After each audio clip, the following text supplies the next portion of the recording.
Mangrol ST ડેપોમાં છેલ્લા ઘણા સમયથી સુવિધાઓના નામે મીંડું જોવા મળે છે અને હાલ ઉનાળાની કાળઝાળ ગરમીમાં પેસેન્જરોને પંખાની સુવિધા ન મળતા પેસેન્જરો ગરમીમાં શેકાઈ રહ્યા છે। જ્યારે બીજી તરફ હવામાન વિભાગની હીટવેવની આગાહી આપવામાં આવી છે તો મુસાફરો સારી સુવિધાઓ મળે તે માટે એસટી ડેપોનો સહારો લઈ રહ્યા છે।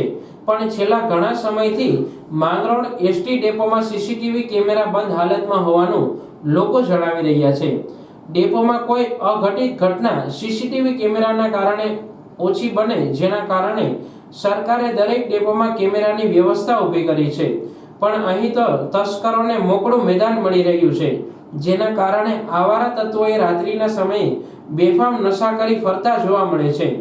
અહીં અનેક વખત પેસેન્જરોના પાકીટ અને મોબાઈલો પણ ખોવાઈ ગયા હોવાની ચર્ચા સંભળાઈ રહી છે, પરંતુ ડેપોના અધિકારીઓને પેટનું પાણી હલતું નથી। હું આવું અત્યારે દ્વારકા જાઉં તો પંખા બંખા તૂટલા છે, કોઈ હવા બવા શેરી પરેશાન છે બધા પેસેન્જરો। પંખા જો ને આખા ડીપામાં બંધ છે ને અવારનવાર કેટલાય સમયથી પંખા બંધ છે। મારે બડે જવાનું છે અહીંથી, વારંવાર આ બંધ હોય પંખા તો આવી કાળઝાળ ગરમી। આપ ક્યાંથી આવો?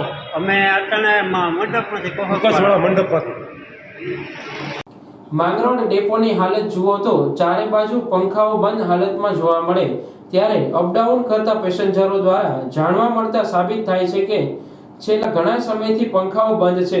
ત્યારે આ બાબતે પેસેન્જરોને ક્યારે સુવિધાઓ મળશે તે તો જોવાનું રહ્યું।